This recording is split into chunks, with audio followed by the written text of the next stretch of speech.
tardes a todos. Dante, muchísimas gracias por la oportunidad de compartir esta mesa con personalidades y gente a la que quiero tanto.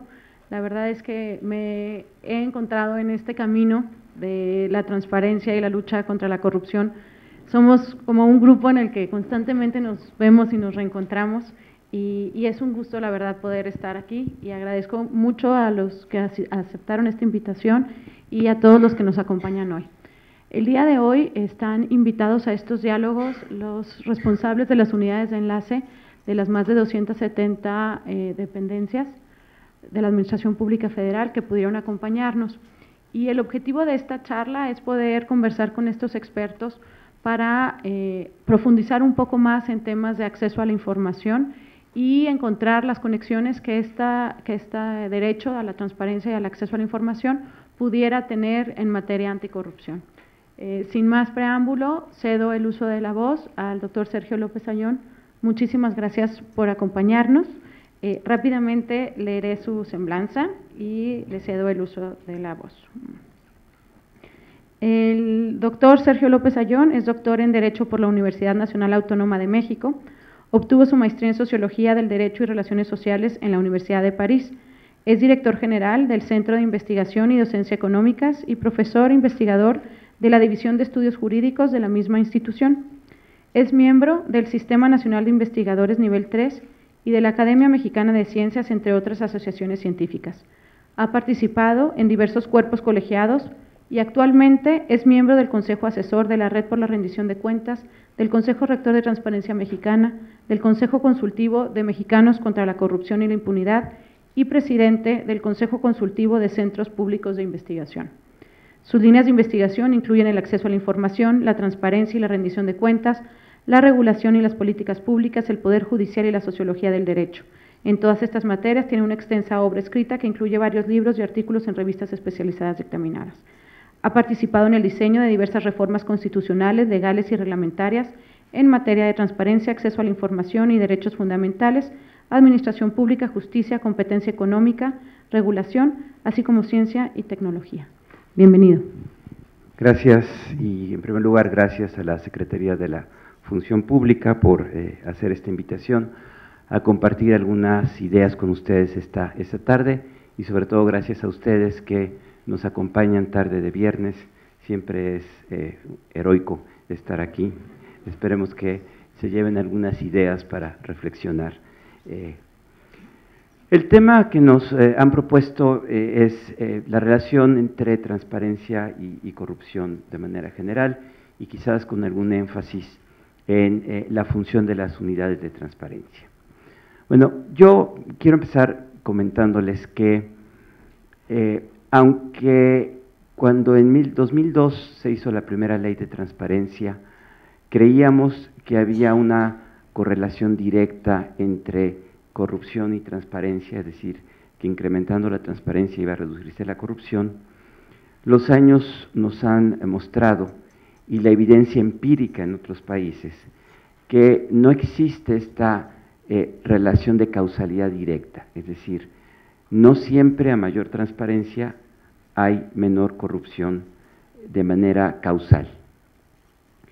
Lo que sí existe, y aquí sí hay evidencia abundante, es que hay una relación de entorno, es decir, un entorno de mayor transparencia es un entorno que desincentiva la corrupción o permite combatirla con mayor eficacia. Voy a tratar de explicar muy brevemente en unos minutos por qué esto sucede así. Creo que lo primero que hay que entender es que cuando hablamos de transparencia, transparencia es paradójicamente un término bastante opaco. En realidad, de lo que estamos hablando es de la calidad y ciertas características de los flujos de información que se dan en el caso de la transparencia gubernamental en las organizaciones públicas. En realidad, cuando estamos hablando de transparencia, estamos hablando de la organización, el manejo, la conservación, la organización, la transmisión, incluso la guarda, la custodia o la destrucción de información al interior de las organizaciones públicas. Piensen ustedes que la información es como la sangre de una organización. una organización en donde la información fluye, en donde hay procesos que están bien establecidos, donde la información se comparte entre las diferentes áreas, tiene mayores probabilidades de lograr sus objetivos, tanto internos como externos. En cambio, una organización en la que la información no fluye, no circula, no se comparte, no está organizada, no tiene, digamos, no sirve para alimentar la toma de decisiones, y por el contrario, está compartimentalizada, está segmentada, está, cada quien tiene su pedacito de información y lo quiere preservar como si fuera parte de su patrimonio, esa organización no va a funcionar bien. Pues bien, el sentido profundo de la transparencia tiene que ver con esta capacidad de transformar una política, una manera de entender el manejo de la información en las organizaciones públicas. Déjenme simplificarlo. En el paradigma que prevalecía antes de principios de este siglo, la información era un bien cuasi patrimonial que le pertenecía a las personas o a los funcionarios. Quizás la imagen más clara de esta relación es que algo que solía suceder y pasaba con toda naturalidad es que las personas se llevaban sus archivos cuando concluían sus funciones. Esto todavía pasa, pero cada vez menos, espero. Bien, lo que hacen las diferentes reformas constitucionales es invertir esta lógica y decir, la información es un bien público. La información, como parte de las organizaciones públicas, es un bien al que cualquier persona tiene acceso, y justamente porque cualquier persona tiene acceso a esa información, hay que establecer los procedimientos, los mecanismos para administrar adecuadamente la información.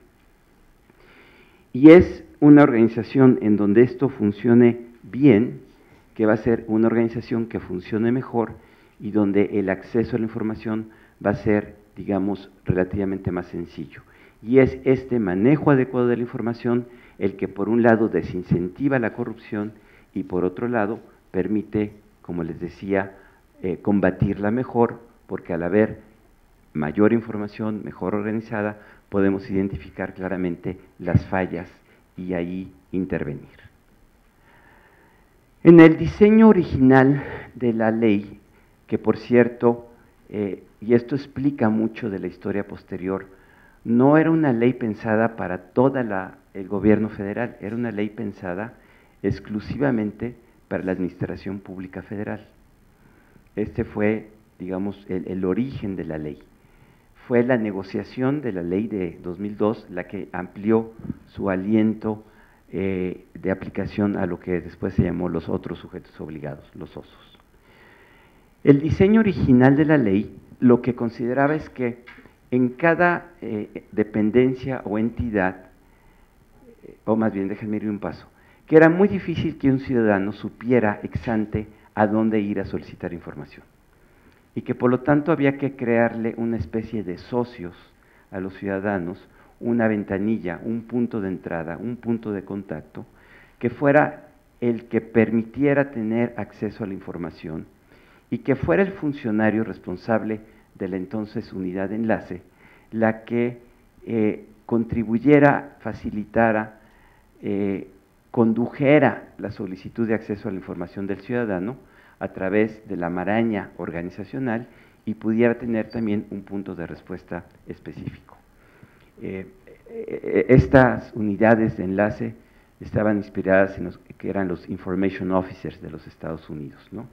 Bueno, esta idea original fue evolucionando normalmente con el tiempo, se fue perfeccionando, y ya con la Ley General de Transparencia, la hoy unidad de transparencia es una unidad que tiene muchas más funciones.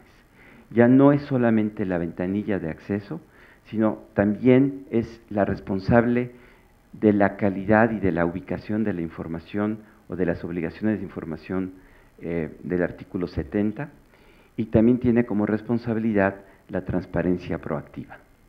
Esto cambia radicalmente la función de las unidades de transparencia, porque no se convierten solamente en las ventanillas de acceso, sino que tienen una función mucho más importante y que es ser, digamos, los vehículos de una política de transparencia que tiene que existir en cada entidad.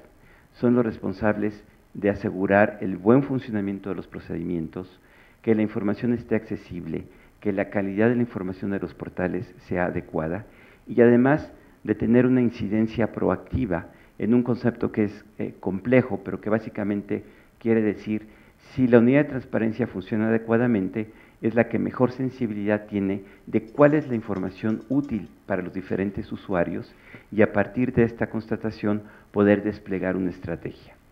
Por eso la ley general establece que el director o el jefe de la unidad de transparencia tiene que ser un servidor público de alto nivel que además le responda directamente al titular de la institución para poder tener este margen de maniobra, esta capacidad de incidencia en la implementación de la política de transparencia. Concluyo con una sola idea. Esta idea que suena bien en el diseño, en la arquitectura normativa, cuando, fíjense, pasamos de ser de la Administración Pública Federal a todo el gobierno federal y hoy a todas las entidades, a todos los municipios, es un diseño que va a ser muy difícil de implementar por la enorme diversidad de organismos y de entidades y de organizaciones a las que se le estamos aplicando. Y por lo tanto tiene que haber un proceso de adaptación de cada entidad para que sin dejar de cumplir la ley se adecue al modelo organizacional de cada entidad. Tenemos un diagnóstico que hicimos en 2016, lo solicitó el INAI al CIDE, es un diagnóstico organizacional que nos permitió hacer un primer mapeo de cómo están las diferentes unidades de transparencia al interior del gobierno federal y otros estudios nos permiten entender la enorme varianza que existe en las diferentes organizaciones públicas. Creo que parte del reto que tenemos adelante es entender cómo cada organización tiene que ir encontrando su modelo, adaptado evidentemente a este gran lineamiento que establece la ley general, para poder lograr este efecto de que la unidad de transparencia se convierta, déjenme usar una imagen, en el motor de una transformación institucional y que junto con el Comité de Transparencia, con los órganos internos de control, con los diferentes actores que intervienen en una organización compleja, pueda cumplir cabalmente un propósito, y es que tengamos un gobierno o gobiernos con buena calidad de información, con información que se genera, que se produce, que sirve a la organización y que sirve a los usuarios. Con esto concluyo mis 10 minutos y muchísimas gracias por su atención.